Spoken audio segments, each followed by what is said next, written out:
देश के भविष्य प्रिय अनमोल विद्यार्थियों, आप सबको सादर नमस्कार। कैसे हैं आप सब? आशा करता हूं कि आप लोग मंगलमय होंगे और आप लोग स्वस्थ होंगे और आप लोग अपनी पढ़ाई पर पूर्णतः जागरूक होंगे, क्योंकि आपको 15 फरवरी से परीक्षा देने जाना है ना। अब समय कितना शेष है यह बताने की आवश्यकता आप लोगों को नहीं है। गणित उतना भी आप लोगों का कमज़ोर नहीं होगा। निश्चित रूप से आप लोग कैलकुलेशन कर सकते हैं कि आप लोगों के पास कितना समय शेष है, और जो भी समय शेष है मैं आपसे बार बार यही अनुनय करता रहा हूं और आज भी यही कहूंगा कि चाहे वह परीक्षा की घड़ी आज वाली घड़ी जो है सो है, अथवा जब से आपकी परीक्षा आरंभ होने वाली है, अथवा जीवन के किसी भी पड़ाव में आप लोग समय के महत्व को समझते हुए चलिएगा तो समय आपको वहाँ पर ला करके खड़ा कर देगा जहाँ पर खड़ा होने की उम्मीद आप सपने में भी नहीं कर सकते हैं। अर्थात समय की कथानुसार यदि हम लोग चलेंगे तो हमारे जीवन की कथा में परिवर्तन आ जाएगा और हमारे जीवन की रंगत ही बदल जाएगी। तो समय के महत्व को समझते हुए आप लोग अध्ययनरत रहिए। आज मैं जिस चैप्टर को लेकर के आपके बीच में मौजूद हूँ उस चैप्टर का नाम है शहरीकरण एवं शहरी जीवन। तो इतिहास के इस पाठ से मैं उन प्रश्नों को आपके बीच में रखूँगा जो प्रश्न परीक्षा में पूछे जा चुके हैं अथवा पूछे जाने की संभावना है। तो प्रारंभ करता हूँ मैं आज के प्रथम प्रश्न से। प्रथम प्रश्न है, श्रमिक वर्ग का आगमन शहरों में किन परिस्थितियों के अंतर्गत हुआ?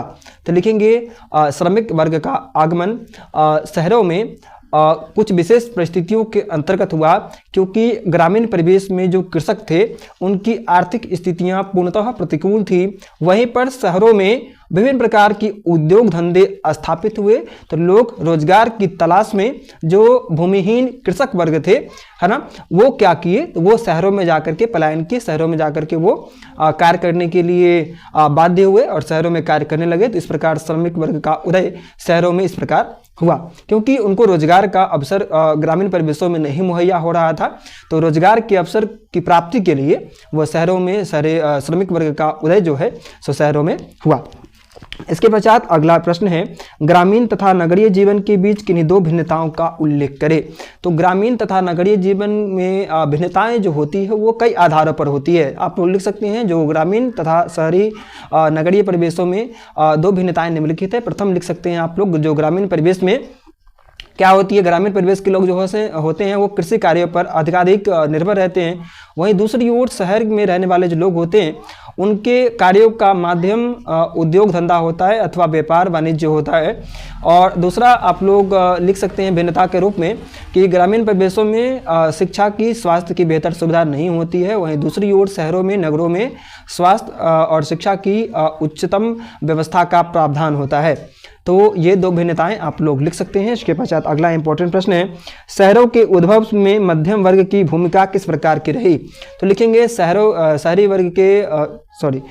के उद्भव में लिखेंगे शहरों के उद्भव में मध्यम वर्ग की भूमिका बेहद अहम रही। मध्यम वर्ग के अंतर्गत बुद्धिजीवी लोग आते थे, वकील आते थे, शिक्षक आते थे है ना, चिकित्सक आते थे। तो इन वर्गों ने क्या किया, तो इन वर्गों ने अपनी बुद्धि, अपने विवेक, अपने कौशल के द्वारा शहर के वर्ग का उद्भव किया, अर्थात शहरों को कहीं ना कहीं एक अलग पहचान देने का कार्य किया। तो इस प्रकार ये बातें आप लोग लिख सकते हैं इस प्रश्न के उत्तर में। इसके पश्चात अगला इंपॉर्टेंट प्रश्न है, शहर किस प्रकार की क्रियाओं के केंद्र होते हैं? तो लिखेंगे शहर निम्नलिखित प्रकार की क्रियाओं के केंद्र होते हैं। प्रथमतः आप लोग लिख सकते हैं जो रोजगार के केंद्र होते हैं, रोजगार के कई अवसर होते हैं शहरों में। शिक्षा का केंद्र होता है, शिक्षा की बेहतर सुविधाएं होती है ना। व्यापार का भी केंद्र होता है, कई प्रकार के उद्योग धंधे भी जो होते हैं वो कहीं ना कहीं शहरों में ही स्थापित होते हैं। रोजगार के भी अनेकानेक अवसर जो होते हैं वो भी शहरों में ही स्थापित होते हैं। तो इस प्रकार ये बातें आप लोग शहर जो किस प्रकार का केंद्र, क्रियाओं का केंद्र रहा है, ये बातें लिख सकते हैं।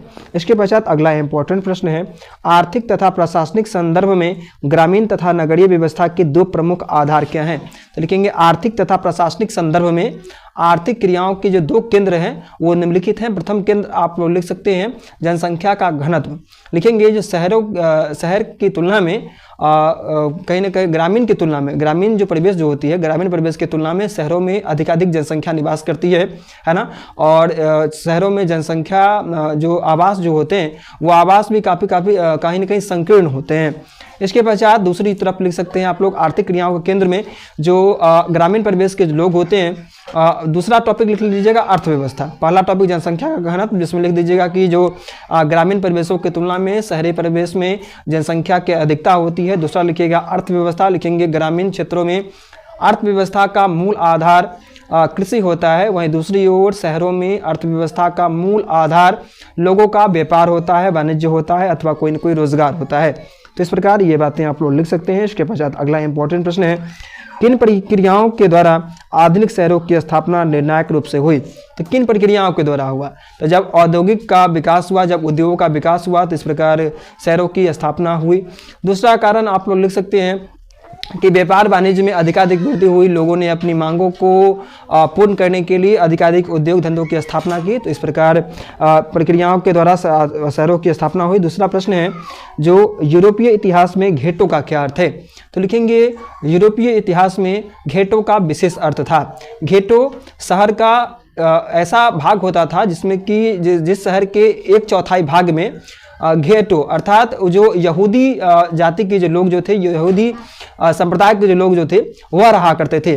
मगर वर्तमान में घेटो अब घेटो के अंतर्गत नहीं है, उसके 1/4 भाग में जो पहले केवल यहूदी वर्ग के ही लोग रहा करते थे, मगर आज वो ऐसा नहीं है। आज विभिन्न जातियों के लोग समान सद्भावना की भावना के साथ वहाँ पर रहते हैं। तो यूरोपीय इतिहास में घेटो का क्या अर्थ था वो लिख लीजिएगा कि शहर का वैसा 1/4 भाग जिसमें कि यहूदी परिवार के लोग रहा करते थे, मगर आज वैसा नहीं है।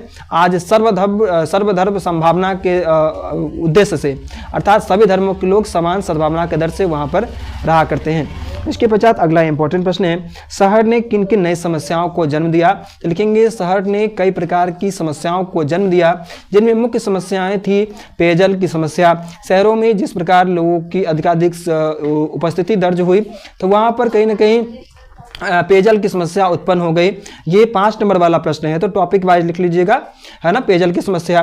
दूसरी समस्या के रूप में हम लोग लिख सकते हैं कि प्रदूषण की समस्या। शहरों में जो प्रदूषण की मात्रा में दिन ब दिन कहीं ना कहीं बढ़ोतरी होती गई, और दिन ब दिन बढ़ोतरी होने से हुआ यह कि लोग बीमार पड़ते चले गए और विभिन्न प्रकार की जो बीमारियों का जन्म हुआ, जो बीमारियां लाइलाज रहा कहीं ना कहीं थी। तो इस प्रकार विभिन्न प्रकार के प्रदूषणों के द्वारा विभिन्न प्रकार की बीमारियां भी उत्पन्न हुई। तीसरी समस्या के रूप में आप लिख सकते हैं यातायात की समस्या। शहरों में अब अधिकाधिक जब लोग रहने लगे तो वहाँ पर रहने की समस्या भी उत्पन्न हो गई, तो इस प्रकार ये भी समस्याएं उत्पन्न हुई। तो और चौथी समस्या के रूप में आप लिख सकते हैं यातायात की समस्या। किस प्रकार आवागमन में भी लोग बढ़ता हुई शहरों में देखते होंगे, लगातार नियमित रूप से जाम भी लगते रहता है। ये सभी समस्याएं शहरीकरण के कारण उत्पन्न हुई। तो इस प्रकार शहरीकरण एवं शहरी जीवन से जो भी इम्पोर्टेंट प्रश्न थे उन प्रश्नों को मैंने आपके बीच में रखा। आपके पास जो भी समय शेष है उस शेष समय का सदुपयोग करते हुए आप लोग अध्ययनरत रहिए। ठंड अधिक है, अपना ख्याल रखिए, और अपना ख्याल रखने के साथ साथ अपने भविष्य का भी ख्याल रखिए, अन्यथा भविष्य में आँखों में पछतावे के आंसू के सिवा आपकी आँखों में कुछ भी शेष नहीं रहेंगे। वहीं पर यदि आप अपने आज सदुपयोग करते हैं तो आपकी आंखों में एक दिन खुशी के अनगिनत आंसू होंगे। धन्यवाद।